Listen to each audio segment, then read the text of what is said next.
யாரு? எவ்வளவு மூக்காயி நீயா? நான் கூட உங்க அத்தை தான் வந்துட்டு அவ்வளோ நினைச்சிட்டேன்.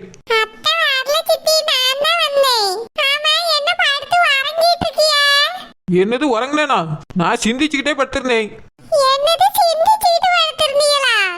ஆமா, நான் தானே இந்த வீட்டுக்கு ஆளினால். அதான் மைனியோட பிசினஸ் பத்தி இந்த வீட்டை பத்தி எல்லாம் சிந்திச்சுக்கிட்டே படுத்திருந்தேன். இப்படி சிந்திக்க விடாம எழுப்பி விட்டிய மூக்காயி.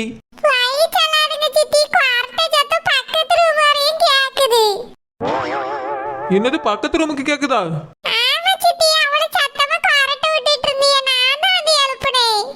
அது பக்கத்து ரூம்ல இருக்கும். அப்படியா? அப்ப சிந்திச்சுக்கிட்டே இருக்கும்போது தூக்கம் வந்துருக்குமோ? எவ்வளவு மூக்காயி, நான் இவ்வளவு நேரம் சிந்திச்சுக்கிட்டு தான் படுத்திருந்தேன். நீ உள்ள வரும்போது தான் தூக்கம் வந்திருக்கோன்னு நினைக்கிறேன். ஆமா, நீங்க என்ன பண்ணிட்டு இருக்கா? என்னது இன்னைக்குதான் வீட்டையே சுத்தி பாக்குறியா?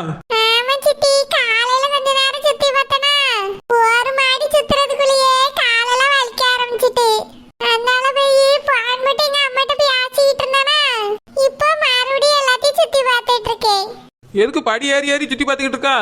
அதான் லிப்ட் இருக்குல்ல, அதுல போக வேண்டியதானே?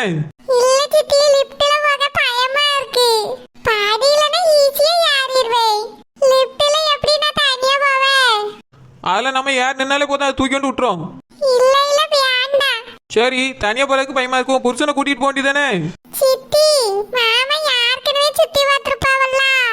அவன் பார்த்து பார்த்து கட்டின வீடு தானே, கட்டினதுல இருந்து இப்போ வரைக்கும் பாத்துக்கிட்டு தான் இருக்கான். உன் கூட ஒரு நாள் சுத்தி பார்க்க வர மாட்டானாக்கும்.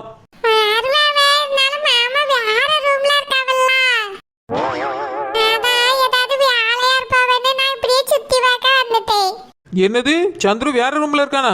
அப்போ நீ அவன் ரூம்ல இல்ல, அவன் உன் ரூம்ல இல்ல. இது என்ன கொடுமையா இருக்கு? இதையும் சிரிச்சுக்கிட்டு வந்து சொல்லிக்கிட்டு இருக்கா.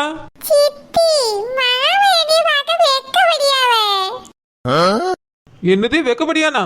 அவன் அப்படிலாம் வெக்கப்படிய ஆள் கிடையாது. அதுவும் ஒன்னி பார்த்து வெக்கப்படக்கு என்ன இருக்கு?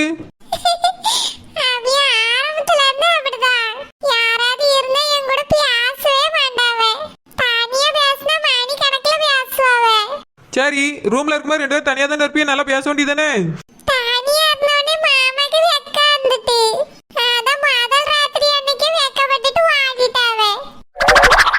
இது என்ன கொடுமையா இருக்கு? இதுல பொண்ணு யாரு மாப்பிள்ளை யாரு? எவ்வளவு மூக்காயி, பொண்ணு வெக்கப்பட நான் கேள்விப்பட்டிருக்கேன். அது என்ன ஆம்பளை வெக்கப்படியது? நல்லவியனா வெக்கப்படணுமோ? என் புருஷன் கூட நல்ல ஒரு தான், அதுக்காக காலம் முழுக்க வெக்கப்பட்டேவா தனியா இருக்காரு?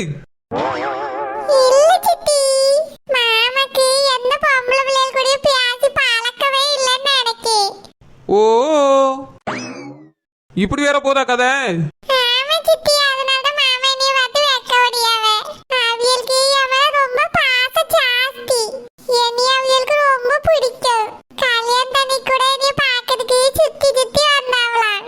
அப்படிப்பட்டவன் வெக்கப்படக்கு என்ன இருக்கு?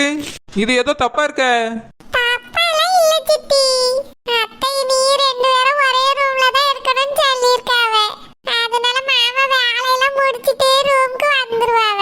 சரி சரி, வந்தா சரி, ரெண்டு பேரும் ஒற்றுமையா தான் இருக்கணும். என்ன ஏதாவது இடக்கு இடக்கு பண்ணானே ஏன்ட்டு சொல்லி நான் பாத்துக்கிட்டே அவனை.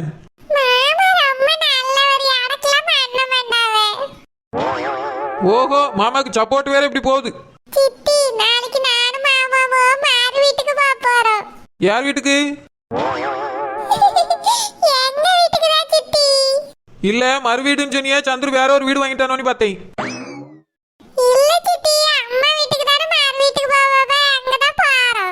ஓஹோ, இத்தனை நாள் அம்மா வீடா இருந்தது இப்ப மறு வீடு ஆகி போச்சு. சரி சரி, பொண்ணுங்களுக்கு எல்லாம் புருஷ வீடு தானே முதல் வீடு ஆகி போயிருது. நீ சொல்லியது சேர்த்தான். ஆமா, ரெண்டு பேர் தனியாக போறியா? அங்கே வந்து வெக்கப்பட்டு கிடக்க போறான் பாத்துக்க.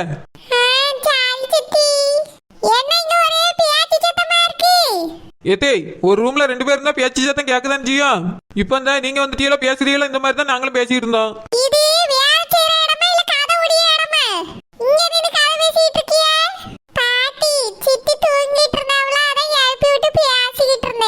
எவ்வளவு மூக்காயி, நான் எப்ப தூங்கினேன் என்ன சொல்லிட்டு இருக்கா?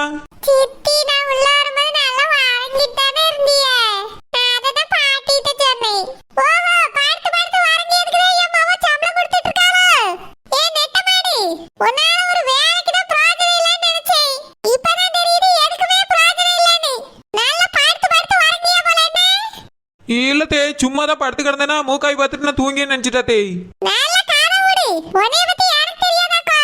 பாட்டி அது வந்து சித்தி பார்த்திருந்தாவா நான் தான் அப்படி நினைச்சிட்டேன். இப்ப கேளுங்க தேய். ஆமா கேட்காத. மூக்கை இங்க என்ன வேலை உனக்கு? போ ஒரு ரூமுக்கு போ. சரி பாட்டி. நெட்ட மாதிரி என்ன தேய்? என் பேரனுக்கும் பேத்திக்கும் கல்யாணம் நடக்கணும்னு நான் சொல்லிக்கிட்டு இருந்தேன். ஆனா நீ எந்த உதவியும் செய்யலல்ல. சந்தோஷமா கல்யாணத்துல நின்னு கும்மி அடிச்சிருக்க என்ன? கும்மியா? அப்படி எதுவும் அடிக்கல தேய். சும்மா தான் பார்த்துக்கிட்டு இருந்தேன். அதான் நீ வேடிக்கை மட்டும் தான் பார்த்துக்கிட்டு இருந்தா. உன்னால ஒரு பிரயோஜனம் இல்ல.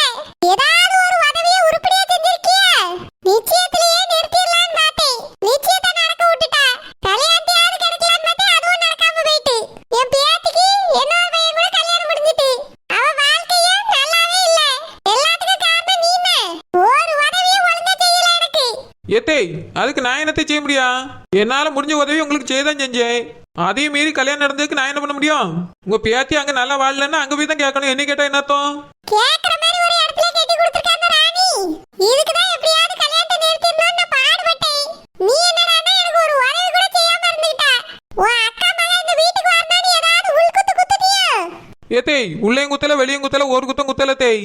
உங்களுக்கு தான் எப்படியாவது உதவி செஞ்சு கல்யாணத்தை நிறுத்திடலான்னு பார்த்தேன். ஆனா அதையும் தாண்டி ராணியக்கா கல்யாணத்தை நடத்தி வச்சுட்டாவளே, என்ன பண்றது? நல்ல நாடகம் பாடு. அதான் உன் அக்கா மகனை கூட்டி வச்சு கும்மி அடிச்சிட்டு இருக்கே, இதுலயே தெரிய வேண்டாமா? எல்லாம் நல்லா தெரியுது. திட்டம் போட்டு இவளை கொண்டு வந்துட்டா. நல்லா இருங்க, நீங்களே நல்லா இருங்க. என் பேத்தி வாழ்க்கை எப்படி போனா உங்களுக்கு என்ன? சந்தோஷமா இருங்க. என்னது இது? அத்தை எண்ணி பிடிச்சி அழைச்சிட்டு போறவ. கல்யாணத்தை பிடிவாதமா நடத்தி வச்சது ராணியக்கா. இந்த கிழவி போய் நின்று ஆசீர்வாதத்தை பண்ணிட்டு நம்மள வந்து அழைச்சிட்டு போகுது. ரொம்ப வில்லத்தனமா பேசுத. மூக்காய் வாழ்க்கை கெடுத்துடுமோ? கிழவி மேல ஒரு கண்ணு வச்சுட்டே இருக்கணும். கார்த்தி, உன் மாமனாரும் மாமியாரோ நேத்து வந்தாவே. ஆமாம்மா, ஜெனி சொன்னா. என்ன சொன்னா? அதுக்குள்ள சொல்லி கொடுக்க ஆரம்பிச்சிட்டாளோ? இல்லம்மா, வந்தவங்கள உட்கார வைக்கலையா, அப்படி இப்படின்னு என்னென்னவோ சொல்லிக்கிட்டு இருந்தா. நான் அதுக்கு சொன்னேன், உங்க வீட்டுக்கு போகும்போது எங்களையும் இப்படிதான் நடத்தினாவன்னு சொன்னேன். வேற எதுவும் சொல்லலம்மா. கார்த்தி, அவ எதுக்கு தெரியுமா வந்தாவே? எதுக்குமா? என் பிள்ளைய வீட்டு வேலை செய்ய வைக்கிறீங்களோ சமைக்க விடுறீங்களோன்னு கேக்குறதுக்காக வந்தாவே. அப்படியா? ஆமா கார்த்தி, இவ சொல்லாம அவியலுக்கு எப்படி தெரியும்? இவ இங்க இருந்து போன் போட்டு சொல்லியிருக்கா அவியலுக்கு இவள நம்ம கொடுமைப்படுத்தியோன்னு. அதனால அங்க இருந்து ஓடி வந்திருக்காவ காலையிலேயே. அப்படியா? ஆமா கார்த்தி, இவதான் போன் போட்டு வந்து என்னன்னு கேளுங்கன்னு சொல்லியிருக்கா. அதனால தான் அவிய வந்திருக்காவ. எவ்வளவு தைரியம் அவளுக்கு! இப்பயே போய் நான் கேட்கமா? கார்த்தி, நீ எதுவும் கேட்காண்டா. நீ கேட்டாலும் ஒழுங்கான பதில் சொல்ல மாட்டா. நான் கேட்டதுக்கே நான் சொல்லலன்னு சாதிக்க. நீ கேட்டாலும் அதே தான் சொல்லுவா.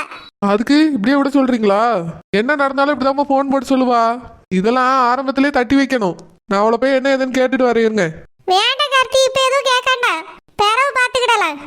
ஏமா? அவிய என்னென்ன சொன்னாவன்னு உன்கிட்ட முழுசா சொல்றேன் கார்த்தி, ஒரு நிமிஷம் கேளு. என்னம்மா சொன்னாங்க? அவிய மகளை நம்ம வேலை செய்ய சொல்லக்கூடாதா, சமையல் வேலைக்கு விடவே கூடாதா.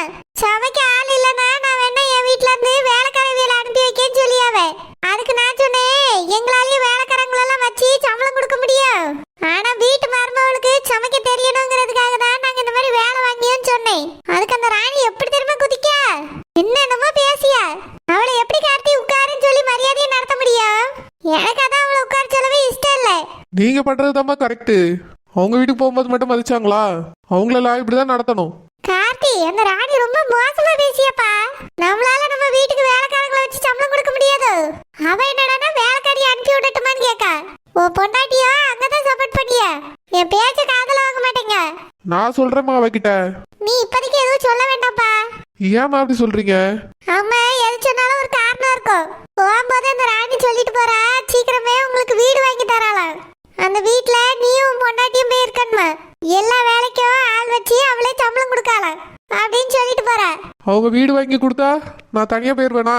அவங்க வீடும் வேண்டாம் ஒன்னும் வேண்டாம்னு சொல்லுங்கம்மா. நானும் இதே தான்ப்பா சொன்னேன்.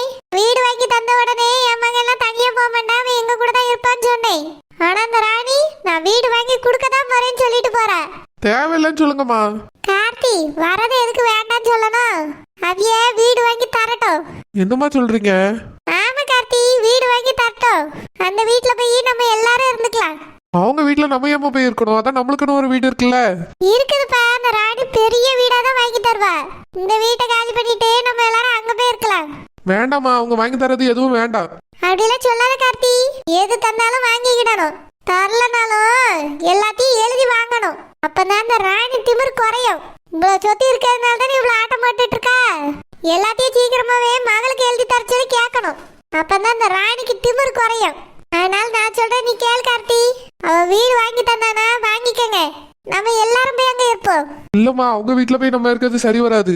ஜெனி பேருக்கு எழுதி தரேன்னு சொல்லியிருக்கா. அவட்ட இருந்து உன் பேருக்கு எழுதி வாங்கிக்க. நம்ம எல்லாரும் போய் அந்த வீட்டுல இருப்போம். புரியுதா? புரியுதுமா. அப்புறம் இந்த விஷயம் இப்போதைக்கு யாருக்கும் தெரிய வேண்டாம். உங்க அப்பாவுக்கு தெரிய வேண்டாம், உன் பொண்டாட்டிக்கு தெரிய வேண்டாம். நம்மளுக்குள்ளேயே இருக்கட்டும். ஏமா? தெரிஞ்சா அந்த ராணி கிட்ட வீடு வேண்டாம்னு சொல்லிடுவா. அதுக்கு தான் சொல்லியே, நீ உன் பொண்டாட்டி கிட்ட வீடு வாங்க சொல்லு, நம்ம போய் இருப்போம்னு சொல்லு. அப்புறமா நம்ம எல்லாருமே போய் ஒண்ணா இருப்போம். சரியா? சரிம்மா. அந்த ஜெனி என்ன சொன்னாலும் சரின்னு கேட்டுக்க. வீடு நம்ம கைக்கு வர வரைக்கும் அதுக்கு பிறகு கேட்கணும்னு அவசியம் இல்லை. நம்ம சொல்றதுதான் அவ கேட்கணும். சரிம்மா, நான் பாத்துக்கிட்டேன். ஜெனிமா, என்னம்மா இப்பதானே காலையில சாப்பிட்டியே, அதுக்குள்ள காயெல்லாம் வெட்ட ஆரம்பிச்சுட்டா? அக்கா, இன்னைக்கு நிறைய சமைக்கணுமா. அவருக்கு இன்னைக்கு லீவ் இல்ல, அதனால நான்வெஜ் ஐட்டம்லாம் சமைக்கணும்னு அத்தை சொன்னாங்களா. அதுக்கு தான் இப்பத்துல இருந்து வேலை பார்க்க ஆரம்பிச்சாதான் சீக்கிரமா செஞ்சு முடிக்க முடியும். அதான் இப்பவே காயெல்லாம் வெட்ட ஆரம்பிச்சிட்டேன். இருந்தாலும் நீ ரொம்ப பாவமா. நல்ல வசதியா வளர்ந்த பிள்ளை. உன்னைய போட்டு ரொம்ப தான் டார்ச்சர் பண்ணியாவ. நீ அவியிட்ட செய்ய மாட்டேன்னு சொல்ல வேண்டியதானே? எப்படிக்கா சொல்ல முடியும்? என்னம்மா இப்படி சொல்லியா? தைரியமா போய் செய்ய முடியாதுன்னு சொல்லு. இல்லக்கா, மற்ற வேலைலாம் செய்ய சொல்றது இல்லைல்ல, சமையல் வேலை மட்டும் தானே. இதுல எனக்கு ஒன்றும் பிரச்சனை இல்லைக்கா, நான் சந்தோஷமா தான் செய்யறேன். இல்லம்மா, உன் மனசு கஷ்டப்படுறது எனக்கு தெரியுது. உங்க வீட்டுல ராணி மாதிரி இருந்திருப்பா. ஆனா இங்க ஒரு சமையல்காரியா ஆக்கிட்டு இருக்காவ உன்னைய. எப்பயாவது எதையாவது செய்ய கத்துக்கமா சமமான்னு சொன்னா பரவாயில்ல. 3 வேளையும் உன்னையெல்லாம் சமைக்க முடியாவ. ஆமா, நான் அன்னைக்கு லீவ் போட்டிருந்தேனே, அன்னைக்கு மத்த வேலை எதுவும் பார்க்க சொன்னாவளோ? ஆமாக்கா, வீடு பெருக்க சொன்னாங்க, பாத்திரத்தெல்லாம் விளக்குன்னு சொன்னாங்க, வேற எதுவும் சொல்லலை. பாத்தியா, நான் ஒருத்தி வேலைக்கு வந்துட்டு இருக்கிறதுனால தான் இந்த வேலையெல்லாம் வாங்கிட்டு சொல்றது இல்ல. நான் வேலையை விட்டு நின்னுட்டேன்னு வச்சுக்கியா, இந்த வேலை எல்லாத்தையும் சேர்த்து உன் தலையிலேயே கட்டிடுவாவ. சீச்சி, அப்படிலாம் இல்லைக்கா, வேலைக்கு ஆள் வச்சிருவாங்க. எனக்கு சமைக்க தெரியணுங்கிறதுக்காக தான் இந்த வேலையெல்லாம் செய்ய சொல்கிறாங்க. நான் சமையல் நல்லா கற்றுக்கிட்ட உடனே இதுக்கும் ஆள் வச்சிருவாங்க. நான் மேலே படிக்கிறேன்னு சொன்னாலும் என்னைய படிக்க வைப்பாங்க. அப்படியா? அப்ப நீ போய் கேட்டு பாரா, மேல படிக்கணும்னு ஆசையா இருக்குன்னு. படிக்க வைக்கவளான்னு பாப்போம். இக்கா, அது இப்போ படிக்க வைக்க மாட்டாவ. எங்கள் அம்மா கேட்டதுக்கு சமைச்சிட்டு வேணா படிக்கட்டும் அப்படின்னு சொன்னாங்க. நான் சமையல் வேலையெல்லாம் கற்றுக்கிட்டேன்னா அதுக்கப்புறம் நான் எங்கனாலும் போய் படிக்கலாம். அப்ப வெளிநாட்டுக்கு அவங்க போகலையா? என்னது, வெளிநாட்டுக்கு போகலையா? ஆமாக்கா, வெளிநாட்டுக்கு போகலையா. எங்க அம்மா அன்னைக்கு கேட்டாங்கல்ல, அன்னைக்கு தான் எனக்கே இந்த விஷயம் தெரியும். வெளிநாட்டுக்குலாம் போக மாட்டோம், இங்கதான் இருப்போம்னு சொன்னாங்க. எனக்கு அதுவும் சந்தோஷம்தான். எனக்குமே வெளிநாட்டுக்கு போறதுக்கு இஷ்டமே இல்லை. எனக்கு இங்கேயே எல்லாரும் கூட இருக்கணும்னு தான் ஆசை. அதே மாதிரி அவரும் இங்கேயே இருக்கேன்னு சொல்லிட்டாரு. எனக்கு சந்தோஷமா தான்க்கா இருக்கு. இல்லம்மா, வெளிநாட்டுக்கு போகாம இங்க இருக்கிறது சந்தோஷம்தான். ஆனா ராசாத்தி அம்மா டார்ச்சர்ல எப்படி இருக்க முடியும்?